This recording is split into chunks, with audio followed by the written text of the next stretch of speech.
Welcome to Thunder Nerds. I'm Brian Hansen. I'm Frederick Philip von Weiss, and thank you for consuming the Thunder Nerds, a conversation with the people behind the technology that love what they do. And do tech good. Great. Okay. No, we're doing tech great today, Brian. Today. Good. Well, we do a little bit better than good. Day. Yeah, that's true. But today we're doing it great. And hey, who does tech great? Brian, I'm getting to that. Pantheon is helping us do tech great all year long. Pantheon, thank you for being our sponsor for this season. Pantheon is a platform for WordPress, Drupal 7, Drupal 8. They provide you with a test, dev, and live environment. They have automated backups, super cool software. Check it out at pantheon.io. Thank you so much, Pantheon. Brian?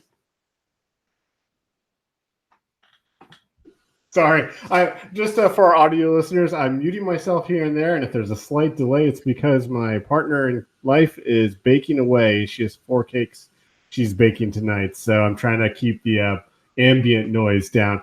I can smell it from here. Yeah, it's fantastic. Frederick's drools over it every time I send him pictures. But every time. Yeah, so anyone that's listening to the show, please make sure to subscribe if it's your first time. Leave us a comment on YouTube. Leave us a review on iTunes. We love hearing what you have to say. And and who do we have on the show today, Frederick? Brian, we have an amazing guest. As I said, we're doing tech great today. We have, let me read this perfectly correct. We have VP of Design Education at InVisionApp, co-host of the Design Better podcast, speaker, author, Aarron Walter. Welcome to the show, Aarron. Oh, thank you for having me. Yeah, it's truly our honor. We're really excited to have you. We wanted to talk to you. Last time that we connected was at the, and I briefly had a chance to say hi to you at the Event Apart in Orlando. But that's right. I know at Disney World. Yeah, exactly. Yeah, at the good old Mickey Palace. But everybody was super busy. But I'm so glad that we were able to finally hook up and have you on the show. Oh yeah, my pleasure. Did you get to partake of the Disney experience while you were there? We did, yeah. It was my youngest son's birthday, and it was Disney World. So yeah, we went and we did it all, and we'll probably end up going back now that they have the whole Star Wars scene coming together. Yeah. Pretty excited about that. So, how many kids you have? 2, right?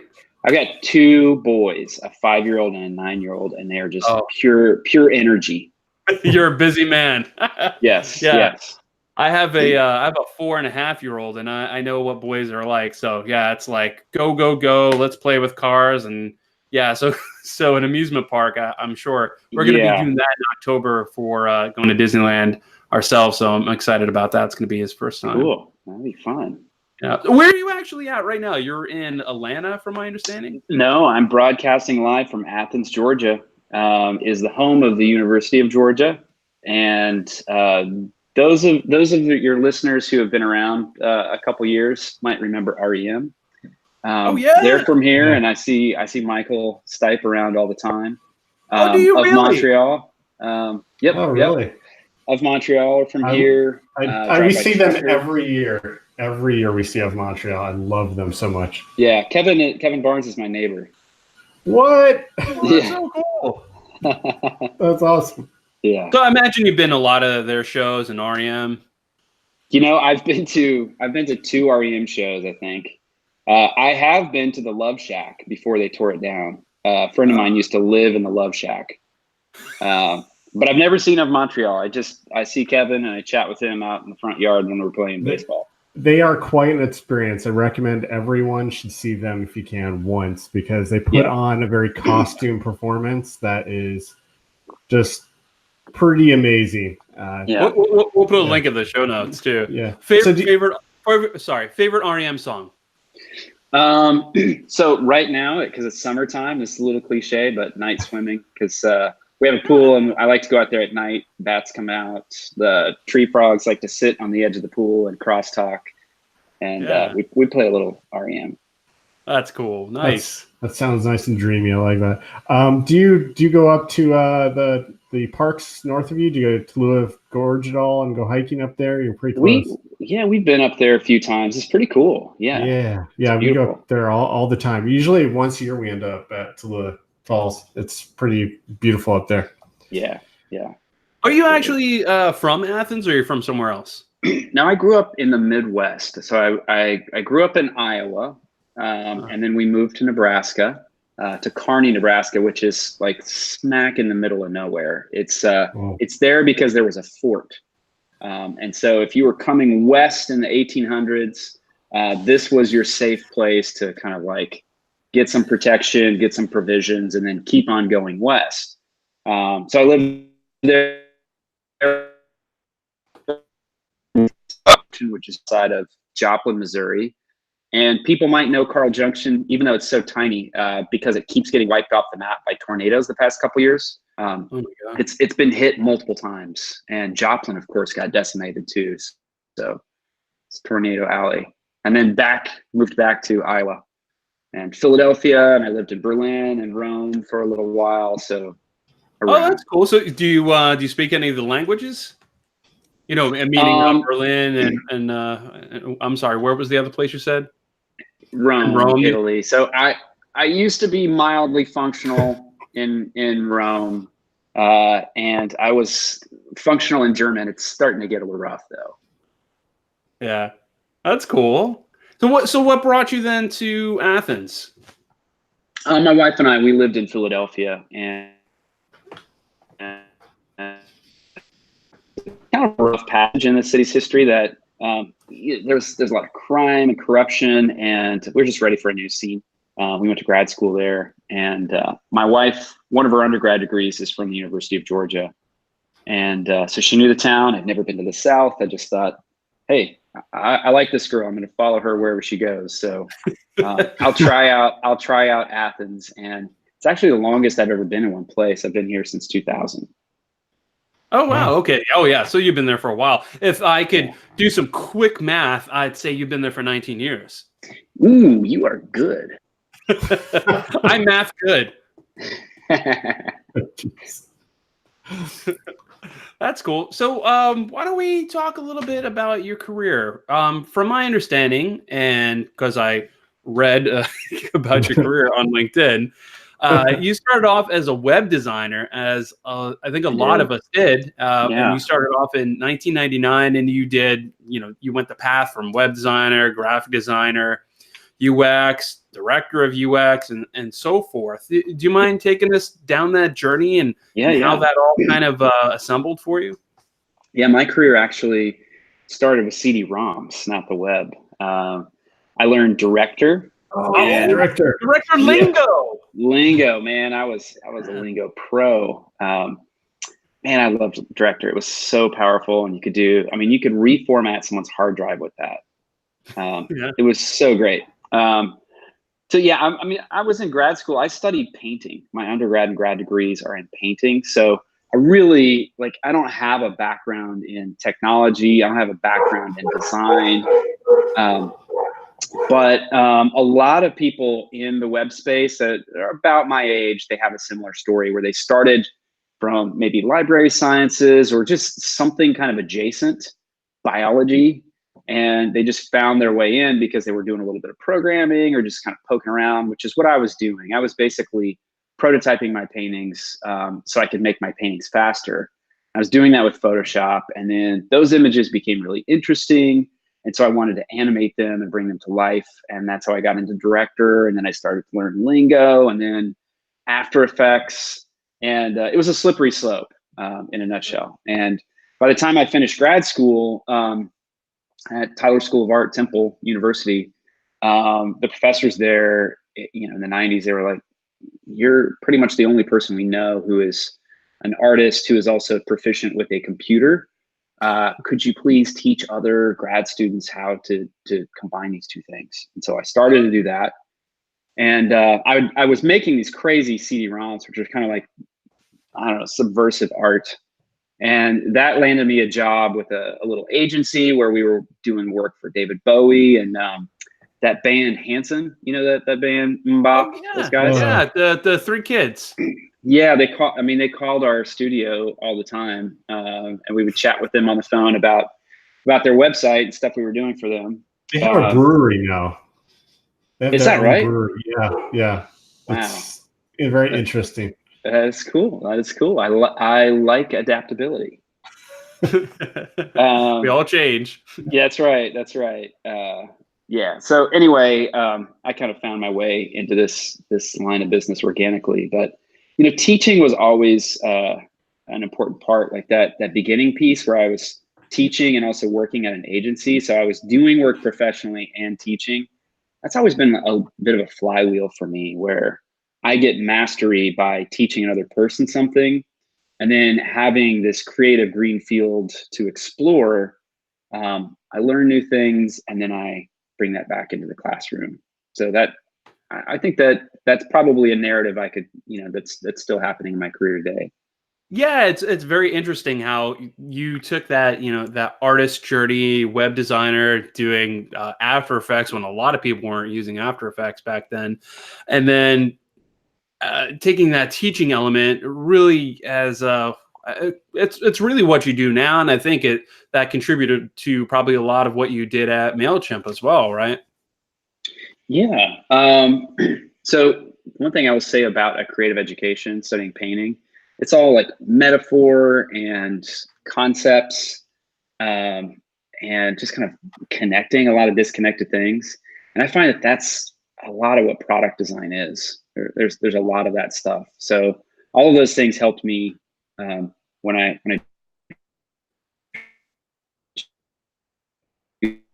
this design team. I definitely learned a lot on the job, but yeah, it was a fun ride. Yeah, I imagine that's so cool. So were you like a full-time professor, or were you like an adjunct professor? What did that look like? I was I was both. I taught full-time at the Art Institute of Atlanta. I also taught adjunct at the University of Georgia. And then I did some study abroad programs with my students, where we went to Berlin, we went to Stockholm, we went to Helsinki. We did this great study abroad program where we got to, it was based out of Berlin, and we went to CERN, into Atlas, the particle accelerator. Really? You got to go see that? We did. Wow, that's so cool. We just asked to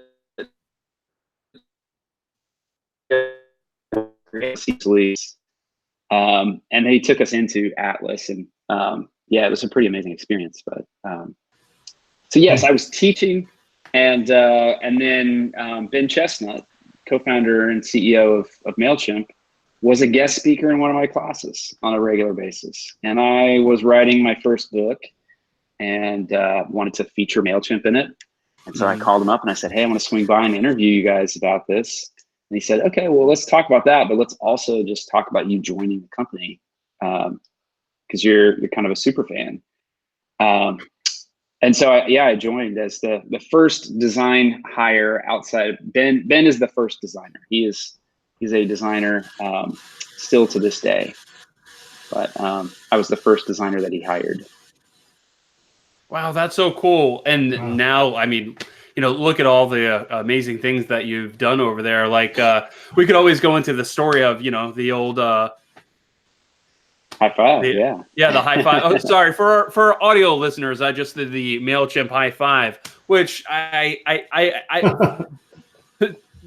find that just so amazing, because you were able to, and I don't know if this was like something that as you were developing and looking at these experiences that users were having. And I think in the video that I watched, you said that you've also had this experience when you were using MailChimp, where you got to the point where you're about to send out this email to a massive amount of people, and you were having that panic moment, and having that relief of, just Freddie giving you the old high five, like, job well done, is just such a like, oh, wow, they get it. And I think that's so cool. Do you mind jumping into that just a tiny bit? Yeah. I was a MailChimp user since 2005. So I don't remember what my account ID was, but I remember it was like a pretty early one. Like it's one of the like first 100, 200 or something like that. I loved the product. I loved that I could see the humans behind the product. I used it a lot for my wife's business and also for freelance clients and stuff. And when you're sending an email, you can't suck it back in. If you write something and you've got the wrong link, there's a typo, you forgot to add something, it's out there in the world and you can't suck it back in. So when you go through that process, it's so tedious, and you hit send, it's a sweaty forehead, sweaty palm moment, and you press send, and then you just feel like, it's Miller time. I so deserve a drink right now, because that was hard work. It takes a while to compose a really nice email and make it look great. So that, having that customer empathy, I think, was a valuable thing to have. When Ben and Dan hired me, they had just hired an engineer. So it was me and one engineer, this guy, Chad Morris, who's super bright and creative and also gets design, and was a delight to work with. And Ben and Dan gave us just unprecedented freedom. We were able to kind of burn down the app. And it was full of font tags and tables and all sorts of things. Those guys were hacking this together as a side project when they, were running an agency, and they brought us in to kind of re-envision what this product could be. And it was a big leap for them, because they were going from an agency where they had clients, and they could have kept going. That would have been just fine. But they felt like maybe there's something more that they could do, that all their clients needed email marketing. And this product seemed to be useful to a lot of people. So they took a chance. They took a small business loan, and they hired both of us. And we didn't really know what the stakes were at that point, but the stakes were pretty high for us to succeed. And Chad, in his brilliance, came up with a great pricing plan. It wasn't just like great engineering. So he built a stable platform and came up with this great pricing plan.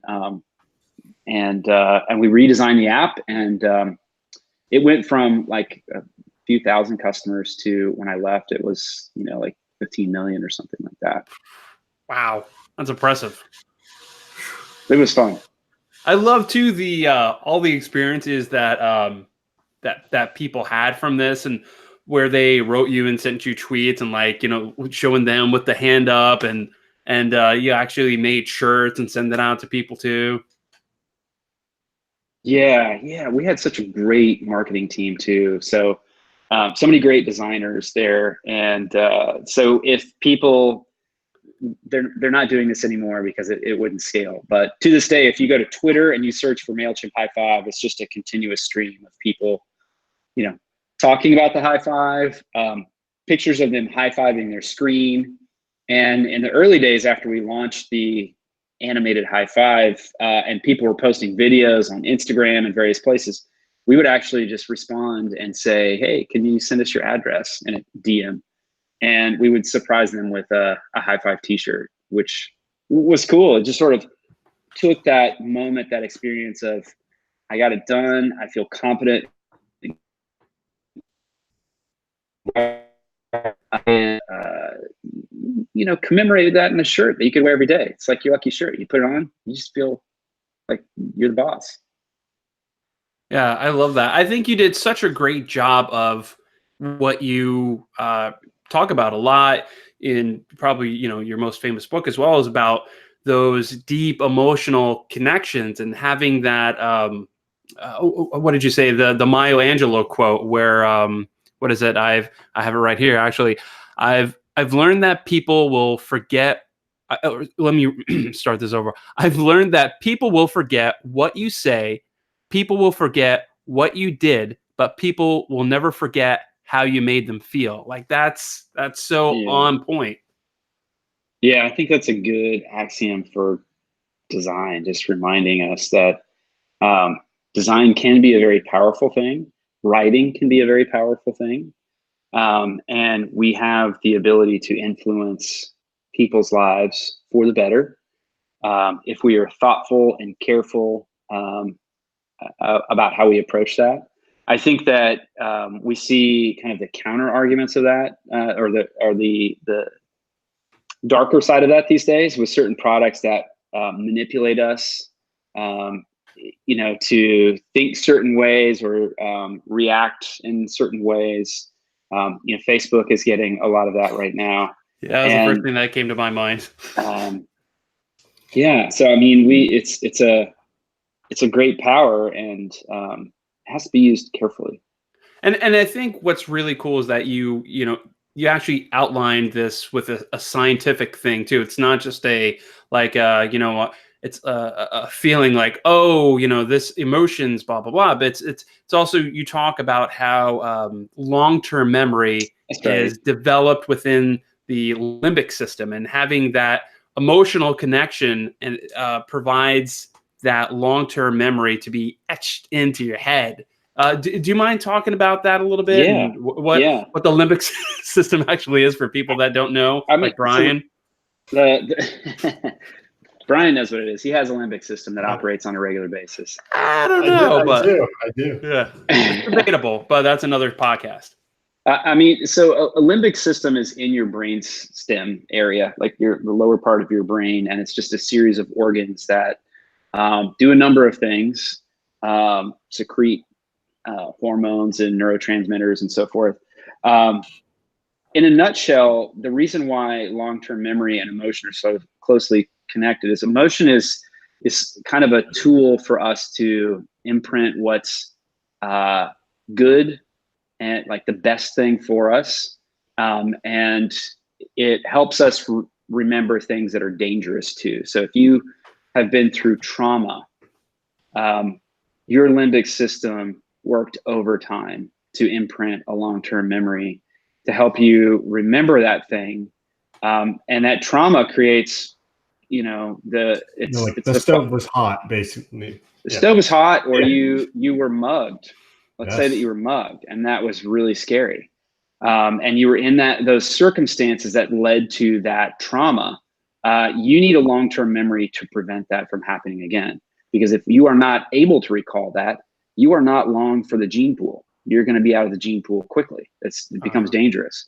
And likewise, if there's a positive thing. So an example that many of us, maybe not all of us, can identify with is your first kiss, right? You remember that first kiss where you connected with someone and you felt this emotional connection, a physical connection that was just like lighting you up. You remember that in great detail because it's your body saying like, this is a good thing. You probably want to do this some more. And there's this underlying message of like your body saying your genetic code needs to, be passed on to the next generation.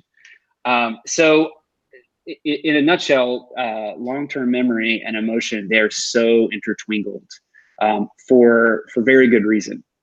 And so if we know that, if we know a little bit of the science of how the brain works, and we start to think about how products can create positive experiences.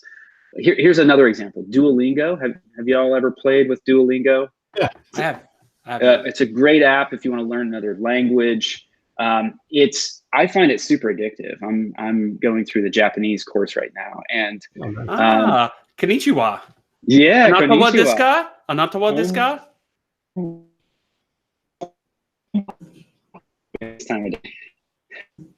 So I think we lost you for a second there. Yeah, I think it cut out. But at any rate, it uses a lot of emotional design to like reinforce and encourage. Is like, you got 11 in a row. That's amazing. And then it uses counters and so forth. So it's always giving you a little shot of a neurotransmitter that is, giving you a little pick me up. And that keeps you going. That creates this stickiness for their product, which you want if you're on a learning journey. So that is using it for a positive outcome versus like if Facebook is manipulating the news feed to shape what it shows you to make you feel good or to make you feel bad, that starts to be a bit nefarious of like you're changing what I would need to shape my perspective of the world. Yeah, I think it's something that's very much neglected, and it's interesting because I'm reading Design for Real Life, and you wrote the perfect companion for that because they're almost intertwined, because emotions are so and it's part of our life. I mean, everything from that and first annoyance when that alarm goes off in the morning to, the joy from that cup of coffee. And then while you're doing that in the Design for Life, you're opening Facebook and Facebook, popped up something that affected you emotionally. And you obviously are an expert because you have a book on this topic. You wrote a book on this topic. So what was that like actually? What's writing that book and working with a book apart and everything? It's one thing I wanted to ask Eric Meyer when we had him on the show, but I'm curious what the experience is like working with them. Working on books is it's hell to write and it's heaven to publish. Someone described it to me as like you're driving through a tunnel, like a really, really, really long tunnel.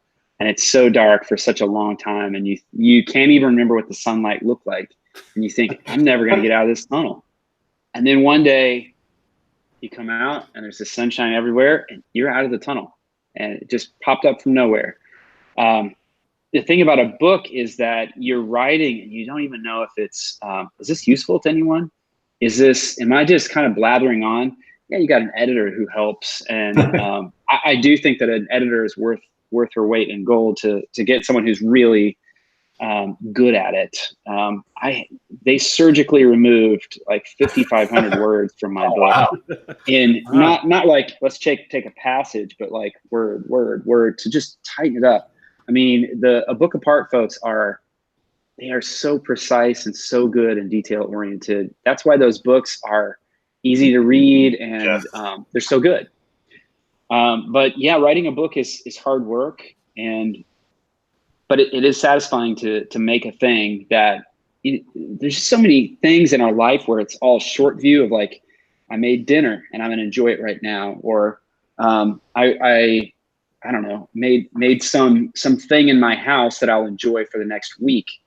But to work on a thing that takes a long time to complete and you'll get to enjoy for years. Other people get to enjoy. That's kind of a rare thing. Yeah, and if you think about it too, like I have books that I didn't originally own, but I prize them greatly, and they're published. I have one from like the late 1800s that I love, and to think of what's that book? It's actually a math book. It's an old algebra school book, and it's amazing because it's full of illustrations on the concepts and.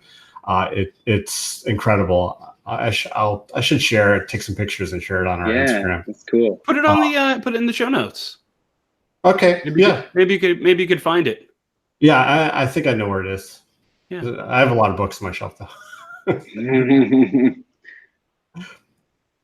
I love the how you you're still doing a lot of publishing. I don't know if do you consider them books what you're doing on Design Better? Yeah, because I think you're putting them out pretty regularly. What's your publishing schedule like? Yeah, so on designbetter.com, so to just kind of get some context. I work for InVision. Yeah, who do you work for? I work for InVision. And it's a great place because they believe in design deeply, and they invest in design. We spend a lot of time publishing things that will help design teams advance their design practice in the hopes that design as a discipline will advance in business and in the world, because we believe that design is such a critical part of so many important aspects of our life. It's in, software design is in our car, it's in our education, it's in our cancer screenings, it's in our thermostats, it's in everything. And of course, our phones, it's almost cliche to cite that we use our phones all the time, but it's ubiquitous, right, in our lives these days. And so design needs to play a really critical role. So research, a big design maturity, and what it takes to create a high-functioning design team. In a report we recently published, you can find on designbetter.com. My colleague, Leah Bewley, who is amazing, she was the principal researcher on that. We publish a lot of books. We just published one on animation and product design. We published books on design systems, design ops, design thinking, principles of product design, lots of different types of things. Yeah. Yeah, like these core things, because we want people to have anchors that guide them. This is how you do it. And then all of these ideas are grounded in real world stories of how do they do it at LinkedIn? How do they do it at Twitter? How do they do it at the Home Depot or any number of companies? So we have access to all of these teams. We know them, we have relationships, so we can go on site. And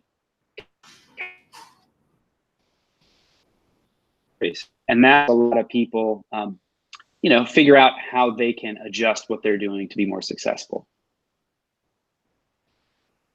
I love that. Do you mind if we step back a little bit and I'd love to know for our audience that might not understand what the relationship is of Design Better to InVision. What is that? We understand it's like that arm, but like what does that mean? Like what is Design Better? DesignBetter.com is the place where InVision publishes the best practices from the best teams in the world that guide us to better design.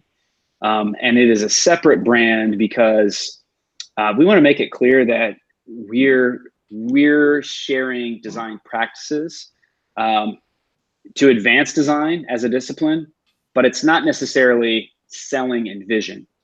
I personally believe in InVision. At MailChimp, it changed the way we work. The reason why I joined InVision was because I was a devout customer at MailChimp. It helped us do better product design. And when I left and kind of took a sabbatical, I ended up talking to Clark. You might have gotten his emails, Clark from InVision. And Clark and I have known each other for years. And he got in touch with me, and did they use MailChimp for those? For those emails? I'm curious. They do not. They do not. That's curious, because that would have been awesome. Yeah, that would be awesome. A beautiful circle of life. 6 degrees of Kevin Bacon. Yeah. There you go. See, I was going to I know you specifically highlighted that wasn't the intent, is to promote InVision, but I find it an incredible thing for a company to, rather than push out ads being like, hey, here's our cool products, these are awesome, to instead say, hey, let's make these useful handbooks that share information from these companies on how they work and how they operate. And oh, by the way, we're InVision, but we really care about sharing this knowledge. I find that I like that a lot. It's not about promoting InVision. Yeah. It really is about providing these resources. Yeah. I like it too. I think it's pretty admirable because we invest a lot of time and resources into publishing. And they're free resources. Totally free. Yeah. You can go download that whole library for free, EPUB, PDF. Yeah. And read all that stuff, all the video content. We have a podcast, the Design Better podcast we talk with people like David Kelly, who co-founded IDEO and founded the Stanford D School. We talked to Brad Frost and Dan on the other day. Brad Frost and Dan. That was a great conversation. These guys are awesome. Great episode. Julie Zhu from who's the VP of product and design at Facebook. Yeah. So interesting folks. Yeah, I think she just put out a new book too. Did you guys talk about her book? Yeah. We did. It's a great book. What is it called? Management something? Making of a Manager. Yeah, Making of a Manager. Yeah, I love that whole story that she had about there was well that's a different podcast, but anyway, we'll put a link to that episode in the show notes. It's a really good episode. Yeah, everybody got to listen to it. How she progressed up is really neat. So, can you tell us a little bit about the podcast? Where did that idea come from? Was that at the beginning, like, you know what, we should also do a podcast, or did that organically come up? I think it started in 2017 was the first one. That's right. Yeah. So I believe in putting oneself in harm's way. So when I was teaching, I often had people speak to my class. So I was a college professor, not writing, unknown guy, freelancer and college professor. And I would just cold email like Jason Santamaria or Jonathan Snook or Gina Ann, anybody, and just say like, hey, you're doing amazing stuff. Do you think you could talk to my class by Skype for 30 minutes? And they would say yes. Almost every time they would say yes. So putting myself in harm's way of, like, I'm going to go ask, and if it doesn't work out, there's no harm there. And my students got a great learning experience. I got a great learning experience. And I ended up making friends that way too. So the podcast is sort of a way for us to do that, where what's the next book? What's the next article? What's the next thing? Synopsis is a big thing right now, so let's write a book about that. Sometimes it's not obvious. So you have to find ways to put yourself in harm's way to stay connected to the zeitgeist of the industry. And the podcast is essentially that. It's a way for us to have conversations with interesting people who are doing cool things. We can learn from them. We can tell the stories. It's not always Julie Zuz and David Kelly. Sometimes it's T.S. Balaji, who works for Log Me In. And most people don't know his name, but he's super sharp and he's solving interesting problems. Could we elevate that story so other people could see that and learn from that? So the podcast serves multiple things. It's a way for us to learn, stay connected to what's happening, and also tell the stories that are untold. I love that. Yeah, we try to do a similar thing where we really get to know the people behind the technology, as you heard in the intro. But we want to know a little bit about, not just about the tech or the design, but like their stories of how they came up in the industry, or what interesting things they're working on. And yeah, I love that about podcasts. There's so much that you could get, and that comes up from these kinds of conversations organically. Yeah. Podcasting is fun. Yeah, and gosh, you've been doing it for a long time now too, so that's great. It's a really excellent show, and we'll obviously put a link to all those on there too. And you're also speaking around the world as well, and your next gig, I believe, is going to be at an event apart, right? That's right. Yeah, I'm headed to DC for an event apart. I've worked with Jeffrey and Eric. An event apart, right? For a very long time. Got a weird echo delay there. I heard my voice and I went, ugh. I'm headed to DC in a couple weeks, so always great to work with those guys. That's cool. Do you mind if we just touch briefly on what you're going to be talking about? I have it here. It's leveling up your design communications. Can we just kind of tease a little bit for get people interested in coming in? Yeah. I hope if you are coming to DC, please come say hi. So I'm going to be talking about how we talk about design, which is a little bit meta, but what increasingly we see designers need are communication skills. So craft-wise, we've had that unlocked for quite some time. We're figuring out a lot of things, design systems, and how to work efficiently. But things that we are missing is, how do we get away from our computer and talk about our work? How do we get more people involved in the work? How do we get the right types of feedback?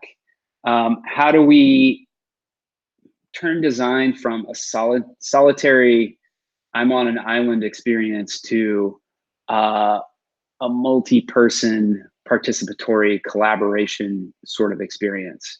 Because products and companies are only getting more complicated, and the notion of the solitary designer is becoming a lot less common. And people whose careers I see really skyrocket and go great places, they tend to have this figured out. They know how to build partnerships. They know how to talk about their work, and not just in terms of like kerning, leading, color systems and so forth. They can also talk about how it ladders up to broader business objectives. How does it reduce churn? How does it improve onboarding experiences? Those sorts of things. So I want to talk about that. I want to provide some concrete guidance of, this is how that should work. and this is what it'll do for your career. Can you give us one or two little tidbits of samples from it? Sure, yeah. So design reviews, for example, I think are something that are often done very poorly. People basically complete some work and then schedule some time and get a bunch of people together and put some work up and say, what do you think? That's not very productive. That leads to a lot of like opinion-based conversation, which can pull you in lots of different directions. And it tends to not be very productive. So who's in the room, how the conversation is framed, how the conversation is moderated, being clear about what you need from that conversation. All of those things are very important. So having a moderator, for example, someone who says, here's the work that Aarron is presenting, and he's working on this to solve this business objective. And we're focused today just on X, Y, Z. So that's what we really want to try to see here. Designers often do this thing where they want to like explain and tell and pitch, and it basically steals everyone's fresh eyes that they bring to the conversation. So one thing that we need to do is basically learn how to frame it and then shut the hell up and let others look at it from that perspective and get those fresh eyes on our work. Well, that was nice. Yeah, that's definitely something that I feel even where I work now, we can definitely, I like the idea of, we have design critiques of having greater context provided in each item that's being presented. I like that idea. We may incorporate that some more. So you've done a few talks, haven't you? This isn't your first time presenting. What? Yeah. Yeah, I presented a couple times. Yeah, a bunch of times. Yeah. So I'm curious, this is a question we've asked a bunch of times at other conferences we've been to where we interview speakers. What's your lead up to building the talk? How much time have you put into it? Are you the type that the day before you're still tweaking slides? Sometimes, but mainly to try to tune it for the audience and like what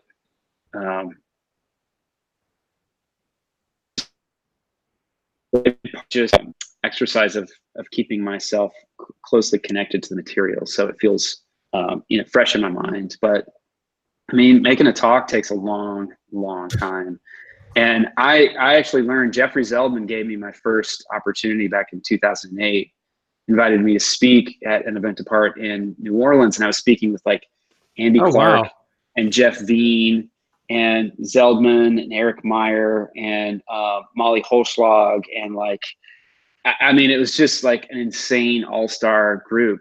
And I threw up before I went on stage because I was just this is awesome. A rough lineup. Just like all these people I've admired.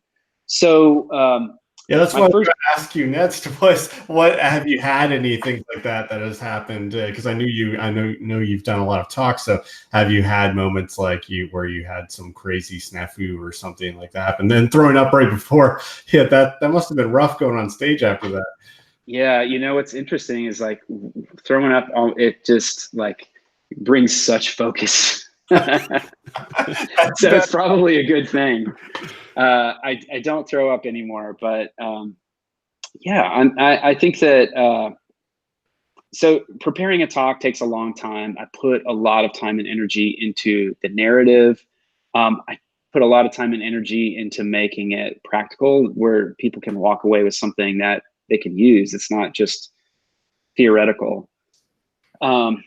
And I also put a lot of time in trying to make the talk a little entertaining or kind of beautiful and interesting, because it's kind of a lot to ask a person to sit there for 45 minutes and pay attention to what you have to say. It's a little self-indulgent. Also, you got to try to keep their attention. Yeah, absolutely. There's a function to it, but so learning from the An Event Apart circuit, there was a group of us that went on pretty much every An Event Apart for a couple years. And it was almost like we were a band, where you guys are touring. see you in Seattle, see you in Austin, see you in San Francisco, whatever. And it was when responsive design was introduced. It was when Luke introduced mobile first, and it was when Christina Halverson introduced content strategy. It was like that year, the same show in Seattle. What an age! That's like the All Stars then. Yeah, it was just like one show where it all just kind of unfolded. And I remember sitting in the green room and everyone being like, "Whoa, that's heavy. This could be really big." That's so cool. And you're doing that now, kind of too, right? Aren't you doing a few of these? Yeah, I do a couple of an event apart. Yeah. So a lot of the stuff that I do these days, as I alluded to, is around teams and design leadership and management things. And that's a little, it doesn't always align with what an event apart attendees need.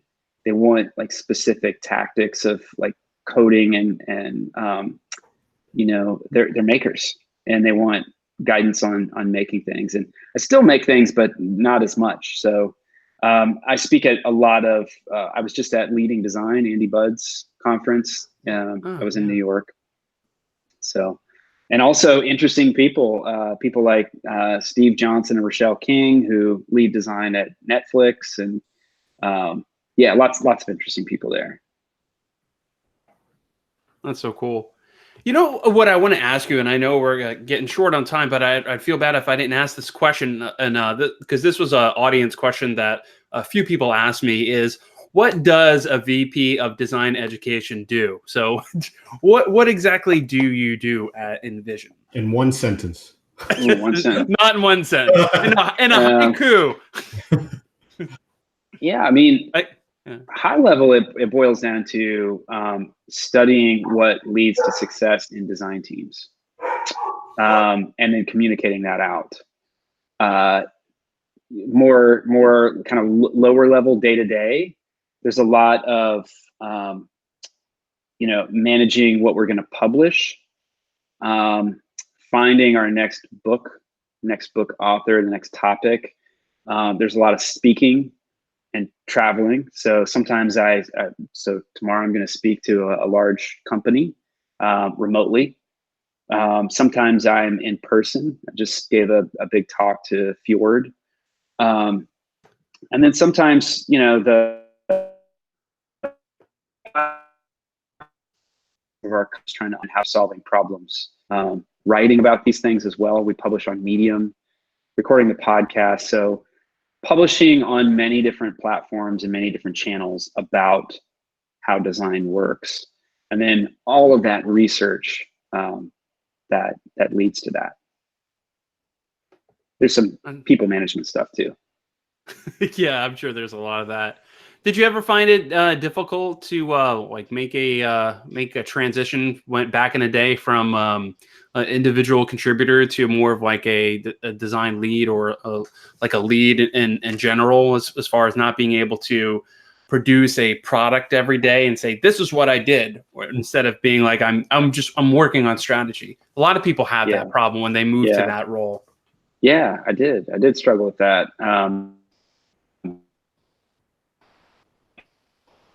It's 1,000 cuts that lead up to that, where you're doing a little bit less at your keyboard and a little bit more at the conference table. And I did get to a point where I kind of felt like I wasn't making anymore. And I do enjoy, I studied painting, right? I'm a painter at heart. I don't paint today, but painting is all about making a thing and putting that into the world. And there's something magical and satisfying about that. When I was painting, the best moment of the day was the moment I woke up and remembered I made a thing and it's over there and I need to go look at that again and reconnect with that. And I feel like that's, for me, I can get that in so many different places. Today I can get that from like growing things in my garden.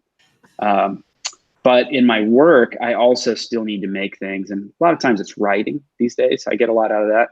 Speaking is also a way that I get that. No, you're still creating and producing. It's just a different type. I mean, that's what it barrels down to. And it being a design, you're designing a system. You're writing, like you said. You're making talks. So it's an interesting transition in life for sure. And I liked your perspective on that and how you struggled. And I love that painting example. That's perfect. That's something that you go back to and look at it. Design isn't. Sorry, just last thing. Design isn't about something that's always something that you could show off on Dribble, for example. It's sometimes, and a lot of times, it's about ideas. That's true. Yeah, Brian. Yeah. Yeah, all I was gonna say is I really want to try and get a few at least lightning questions in because I really like Frederick said, our thing is about getting behind the person a little bit and getting to know you a little bit beyond your public persona. So what we're gonna do is we're gonna each ask some quick questions. It's just a quick answer, then we'll ask you another one. Be super fast, so like lightning. Cool. Let's do it. I'll go first. So, what's one pet peeve of yours that you wish that you could get rid of? That I exhibit. Just a pet peeve in general. Like example, crinkly potato chip bags. I really hate that. Yeah. I wish hotel rooms had proper lighting. That's a good one. Yeah. Yeah. Go. What do you like to do when you have downtime? I like to work in my garden. I have an aquaponics system. I have a mushroom farm, and I have chickens. Chickens, nice. Yeah. I like to grow my own food. That's so cool. What was your favorite fairy tale growing up? Favorite fairy tale? It's not really a fairy tale, but fantasy. When I read The Hobbit in 7th grade, I walked into walls because I was, it was like the book was glued to my hands. You must be very happy now. What's one of the things that that you like doing now professionally that's maybe not exactly what you do all the time at your work, like more of a thing that you like as like a hobby? Like, do you make any kind of music or anything like that, or I don't make like a side kind of project thing? Do you have anything like that? I make a damn good pickle. Yeah, tell me about this pickle. No, Frederick. What? He makes a good pickle. I want to hear. Later, Frederick. All right. What fact amazes you every time you think of it? I missed the first part. What fact amazes you every time you think of it? How soon we will hit the 2-degree mark, and our climate will be broken forever. Yeah, that's pretty sad. We got real there for a minute. Aarron, oil paint or acrylic? Oil. Got that linseed oil going. Boom. Mm-hmm. If Mars was livable, would you accept a one-way ticket there? Yes. If it had an atmosphere. You never know. Favorite cartoon as a kid? Oh no. You cut out there for a second. What did you say? Dungeons and Dragons. Nice. Classic. How did you find out that Santa wasn't real? My mom told me in our living room when I was 6, and I was crushed. Oh, that's awful. That's a little too young, I think. It was brutal. Yeah. Aarron, you come home. It's 1 a.m. You open the door real slow, and there's a ghost. What do you do?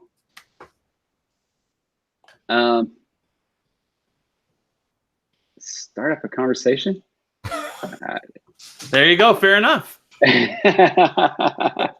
Perfect. All right, Brian, are we at the end of these? Yeah. So, do you have any? We like to ask our listeners, not our listeners, our guests. Do you have any final words for the audience? Some words of wisdom, so to speak. You cut out there for a second. Words of wisdom for listeners. Anything for our audience that you'd like to, like a parting words, or like, this is one of the things that I got, and I'd like to tell young people this when you're starting your career, or any kind of advice, anything that you have in your back pocket that's that you'd like to bestow upon us, or front pocket. So whatever you want to achieve, whatever you want to do, like if you want to live a certain life, I think one. Be intentional about the life that you want to live, and set clear goals to get there. And then 2, just outlearn everybody else. That is how people become successful, is that they outlearn everybody else. Every CEO I've ever known, every successful, like hyper successful person, they read like crazy. And it doesn't have to be that you read a book. You could listen to audiobooks, podcasts, like just outlearn everybody else. Leave them in the dust. Wow, that's really powerful. Okay. I love that. Do you follow that? I do. I'm always learning a thing. Have you ever had Luke Wroblewski on your show? No, not yet. That guy is a machine. And I asked him one day, I was like, how do you publish everything and build everything and start all these companies and do all the work you do? And he says, I don't watch TV. Yeah, he's just working. He's just, it's not only that he's working, he's always learning. He's always just curious. He's always out learning everybody else. I love that. That's so amazing. We'll definitely have him on and we'll talk to him about that. Definitely should. He's a sharp dude. Aarron, thank you so much. And lastly, what's the best way people could get a hold of you? Obviously, your website, which is AarronWalter.com. Twitter, just Aarron, Aarron. That's right. 2 A's and 2 R's because my dad misspelled my name at the hospital. Is that really? Is that That's true. True story. Oh, wow. I love the way you spell your name. I've never seen it like that before. I think it's very unique. Yeah. So I'm just Aarron on Twitter. It must have been a nightmare growing up, though, having teachers, everyone spells it wrong. Oh, growing up, it's every day. It's like every other email in my inbox. That's so cool. Well, at least you know who the spam is because you can see if it's spelled wrong, delete. That's true. That's true. But if people want to learn more, I would invite you to visit designbetter.com. Oh, yes, absolutely. Yeah. Go to Design Better, listen to the podcast, read a ton of free material. It's just amazing how many resources there are and published constantly. My inbox is always like, hey, there's a new podcast. Here's a new thing. I got a new thing just today that was like, hey, I think it was about teams, building teams, right? Yeah. I think Josh Olm, who's now head of design at Wells Fargo. Yeah, that's so cool. It's amazing. Yeah. Well, Aarron, hey, man, super, super honored to have you on the show. Thank you so much. And thank you spending some time with us and helping us out in our audience with some really great takeaways here. Yeah. Thank you, Thunder Nerds. Yeah, I appreciate you spending this evening with us. Thanks for coming on. My pleasure. And thanks, everybody, for watching. Please subscribe. Go to the YouTube link. Hit subscribe. We'd really honestly appreciate it. Thanks, everyone. Take care. Until next time.